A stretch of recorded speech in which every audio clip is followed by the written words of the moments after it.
Around the world, women are using technology to leapfrog barriers in education and employment. But getting online remains a challenge for many women in developing countries. And in the U.S., far fewer women than men find success in technical careers. On October 5th, women leaders will discuss these issues at Voice of America's Town Hall at the Grace Hopper Celebration of Women in Computing, the world's largest gathering of women technologists. The tech ecosystem is one that sadly has not been very welcoming to women.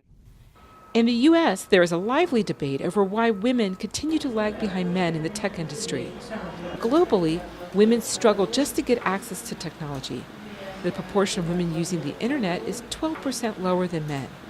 In the least developed countries, only 1 in 7 women is using the internet, compared to 1 in 5 men.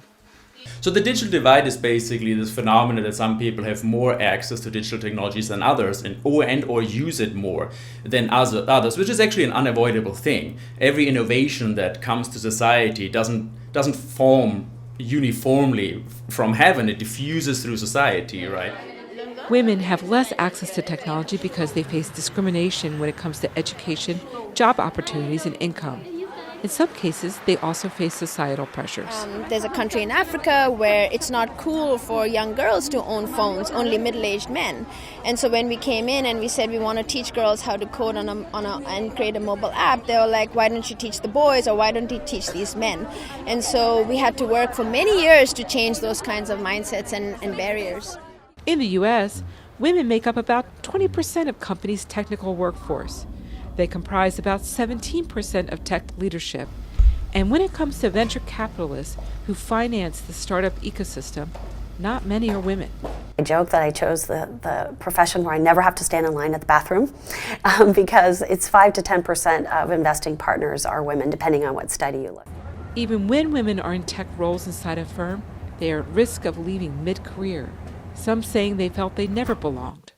Often women are held to a higher bar to be successful, right? So they have to work harder to prove the same level, the same amount of competence. But many are working on ways to close the digital divides, both around the world and in the U.S. For the first time in history, technology can really help girls have a strong voice and help us have a society that has equality. There is no magic fix, there's no magic bullet. The tech industry is famous for looking for quick, scalable solutions. And I think there is a lot of daily hard work that needs to happen to be inclusive. And it does mean really embedding it in every managerial practice. At Voice of America's Town Hall at the Grace Hopper Celebration, leaders in technology will talk about what it will take to continue to close the digital gender divide. At stake is nothing less than the future of women. Michelle Quinn, VOA News, San Francisco.